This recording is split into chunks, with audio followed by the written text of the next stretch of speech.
একটু পিএসে বসে আছি আইসির সাথে দেখা করতে।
আপনাদের পিএস থেকে গিয়ে সাব ইন্সপেক্টর আমাকে আমি কী করে জানবো স্যার? ওনারা গিয়ে হঠাৎ করে বলছেন একজন সাব ইন্সপেক্টর দিয়ে নাম অরূপ বা এরকম কিছু, আর একজন মহিলা ইন্সপেক্টর গেছিলেন, মানে ইন্সপেক্টর ইনচার্জ না, একজন মহিলা ইন্সপেক্টরও গেছিলেন। উনি, আমার নাম গার্গী সরকার। আর 9 তারিখ মধ্যরাতের পর, টেকনিক্যালি বলা যায় 10 তারিখে ফেব্রুয়ারিতে, লেট গৌরাঙ্গচন্দ্র সরকার।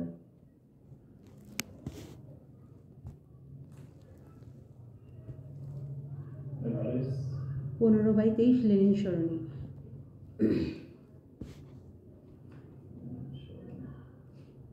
Serampore, ward number 6।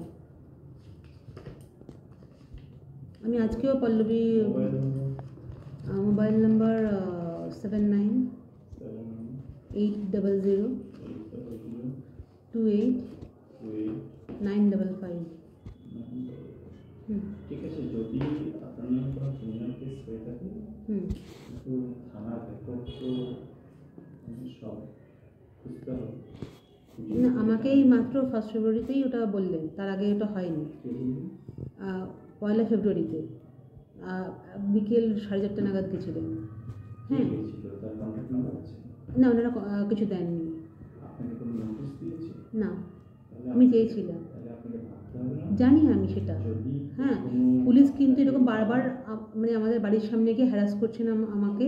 4 তারিখ রাত্রে আমাদের বাড়িতেও ঢুকেছিলেন, আমাকে অকথ্য ভাষায় আমাকে মানে কথা বলা হয়েছে। এগুলো সব লাইভ ভিডিওতে আছে। হ্যাঁ, এবারে স্যার আমি মানে এখন চশমা পরে আছি, তাই ওই সময়টা তো চশমা পরে ছিলাম না। আমি মানে অলমোস্ট বলতে পারেন হাফ ব্লাইন্ড। মানে এখানে না হয় এত আলো আছে, সব জায়গায় তো আর সমান আলো থাকে না। এনিওয়ে, তো আর যেটা কথা হলো যে একটা ক্রিমিনাল কেস লজ করতে এসেছিলাম। আর 4 তারিখে একজন আমাকে মানে গলা টিপে মারতে গেছিলো। হ্যাঁ, ফিজিক্যালি হার্ট করেছে। এনারা মেডিকেল টেস্ট করানো তো দূরের কথা, আমার এফআইআর পর্যন্ত নেননি। মানে স্যার আমি লিখিত জমা দিয়ে গেছি। 18ই ডিসেম্বর সফট কপি পাঠিয়েছিলাম, 23শে ডিসেম্বর আমি লিখিত দিয়ে গেছি। আমার কাছে রিসিভড কপি আছে, কিন্তু ওনারা যদি থানাতে না পাঠিয়ে থাকে, আপনি নিজে হসপিটালে গেলেও মেডিকেল হয়ে থাকতো তাহলে আপনার নিজেরই হাসপাতালে যাওয়া উচিত ছিল। আর সেই দিন আপনার আমার সাথে দেখা করা উচিত। আমি দেখা করতে চেয়েছিলাম, আমাকে দেখা করতে দেওয়া হয়নি। আমি এখানে স্যার আমি আপনাকে দেখেওছি, আমি ওখানে কম করে 1.5 থেকে 2 ঘন্টা বসেছিলাম। আমাকে ইচ্ছা করে মানে মিসলিড করে ওমেন পিএস পাঠানো হয়। হ্যাঁ, এটা 23শে ডিসেম্বরের কথা বলছি।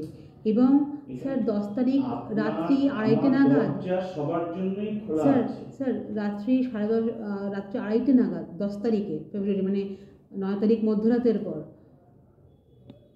ইউনিফর্ম পুলিশ আমাদের প্রাইভেট কম্পাউন্ডে ঢুকে, মানে আমাদের এটা তো ওন্ড হাউস, আমাদের বাড়ির তালা ভেঙে এসেছেন। তালা ভেঙে এসেছেন, সেই প্রমাণও আছে আমার কাছে। কিন্তু আপনি কি ওই বাড়ির ভাড়াটাকে বের করে দিচ্ছেন? না, আমি বের করে দিচ্ছি না। ও আমাকে গলা টিপে মেরেছে। হ্যাঁ, আমার মানে এই ঘাড় আমি কম করে এখন অবধি আমার লেফট সাইডে আছে। ভদ্রমহিলা তাহলে ওনাকে কাউকে no one can be evicted without resorting to proper procedure। আমি স্যার আমি তো ওনাকে নোটিশ দিয়েছি। আপনি যখন বলছেন আমি শুনছি, আমি যখন বলছি আপনি কথা বলে যাচ্ছেন, সেটা না আমি হ্যাঁ শুনবো স্যার, আমি শুধু আপনাকে এটুকুই জানাবো। আমি যখন বলছি আপনি আমার কথা শুনবেন। হ্যাঁ স্যার, আমি আপনাকে জাস্ট আপনি যদি আবারও বলছি, এখন তো কথাই বলে যাচ্ছেন আপনি। ঠিক আছে, আপনি বলে নিন, আপনার বলা হয়ে গেলে আমি বলবো, যদি বলার কিছু থাকে। নিশ্চয়ই বলবেন, আপনি বলার জন্যই তো এসেছেন। আপনি আপনার বাড়িতে কাউকে ভাড়া আছে, আপনি তাকে হঠাৎ করে তালা দিয়ে দিতে পারেন না, এটা ক্রিমিনাল অফেন্স। আচ্ছা, আমি এটা করেছি সেটা আমার শেষ করতে দিন। আচ্ছা না, আমি তাহলে আমি একটু নোট করে নেবো যে আমি কি কি জিজ্ঞাসা করবো আপনার কথা পরিপ্রেক্ষিতে। আপনি তো এইটুকু মাইন্ডে থাকবেন না, আমি ক্রিটিক্যালি আনওয়েল। যাই হোক, সেই জিনিসটা আমি সেদিনকে রাত্রেও বলেছি। আপনাকে আমরা নোটিশ দিয়ে ডাকবো, সেদিন আপনি কথা বলে নেবেন, আমি থাকবো। আর আগামীকালকে আপনার ভাড়াটে আপনার বাড়ি ছেড়ে চলে যাবে। আপনি এখন তো বাড়ির ভাড়াটে চারদিক থেকে তালা দিয়ে রেখেছেন। তো তালা তো দিতে বাধ্য, কারণ কালকে ট্রেসপাসিং হয়েছে। আননোন আনআইডেন্টিফাইড মেল হ্যাঁ বাড়িতে ঢুকে বসে আছে, সেটা কি করে অ্যালাউ করতে পারি? সেটা হলে আপনি থানায় কমপ্লেন করেছিলাম। তিনি পাঁচিল ডিঙিয়ে পালিয়েছেন। আমি ওর পোর্শনে তো তালা দিইনি, আমাদের এন্ট্রান্সে তালা দিয়েছিলাম। আমাদের এন্ট্রান্সে তালা দিয়েছিলাম। আমি ওর পোর্শনে কেন তালা দিতে যাবো? উনি তো তখন ছিলেনই না, এবং ওনার পোর্শনে ঢুকে বসে আছে। আগামীকালকে উনি বাড়ি ছেড়ে চলে যাবেন, ওই সময় আপনি হেল্প করবেন। আমি হেল্প করার কি আছে? ওনার মানে তালা যেগুলো দিয়ে রেখেছেন তালাগুলো খুলে দেবেন। হ্যাঁ, যে মেন গেটের তালা আর ওর দরজার তো তালা চাবি ওর কাছেই আছে। হ্যাঁ, তো যেটা যে কতদিন নোটিশ দিতে লাগে? এগ্রিমেন্টে যা লেখা আছে তাই দিতে লাগে। তো কি নোটিশ দিতে লাগে? আপনি বলছেন না আমি কাউকে লক আউট করতে পারি না, সেটা ক্রিমিনাল অফেন্স। আপনার যদি বলা হয়ে গিয়ে থাকে তাহলে আমি বলবো বা জিজ্ঞাসা করবো। হ্যাঁ, আমি বা আমাদের কতদিনের নোটিশ দিতে লাগে? যা এগ্রিমেন্টে লেখা আছে, যার যেটাতে ও সই করেছে সেটুকুই তো।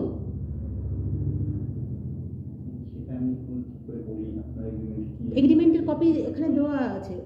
এখানে আপনার মেজবাবু প্রচুর কেস আছে, যে আপনার এই কেসটা তো আমার মাইন্ডে মুখস্থ থাকার সম্ভব না। অবশ্যই এখন আমি যেটা বলছি শুনুন, আগামীকালকে উনি আপনার বাড়ি ছেড়ে না, আমি কি না বাড়ি ছেড়ে চলে যাবেন না, আমি যে না আমার আগে ক্রিমিনাল কেসের মানে এফআইআর লঞ্চ করা হোক আজকে।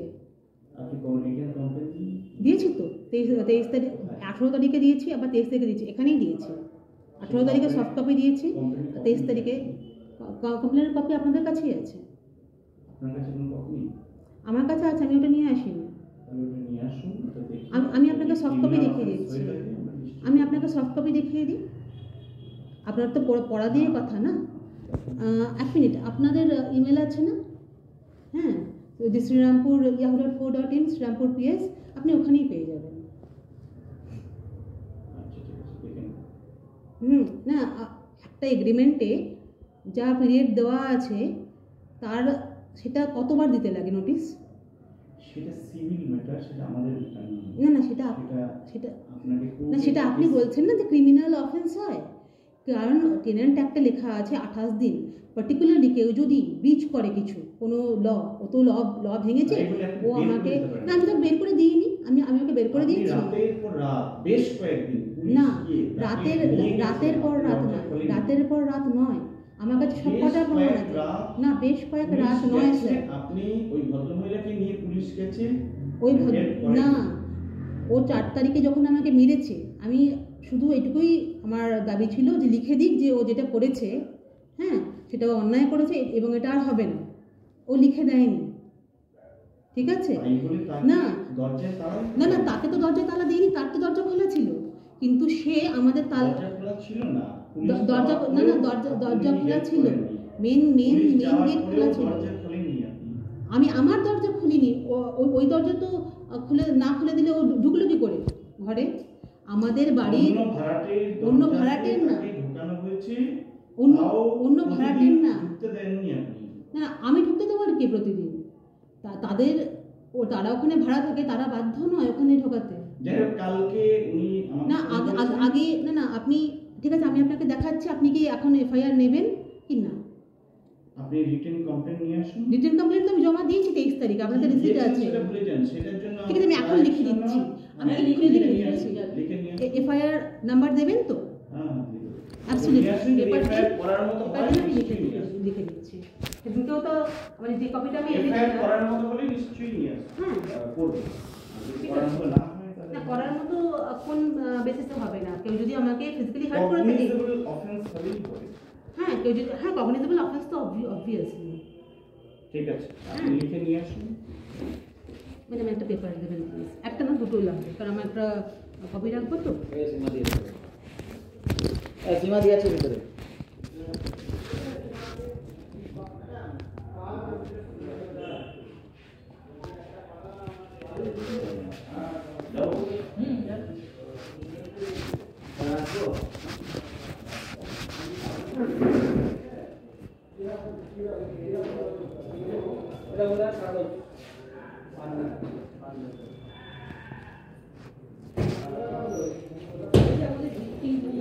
হ্যাঁ হ্যাঁ, আমি বাইরে গিয়ে লিখবো।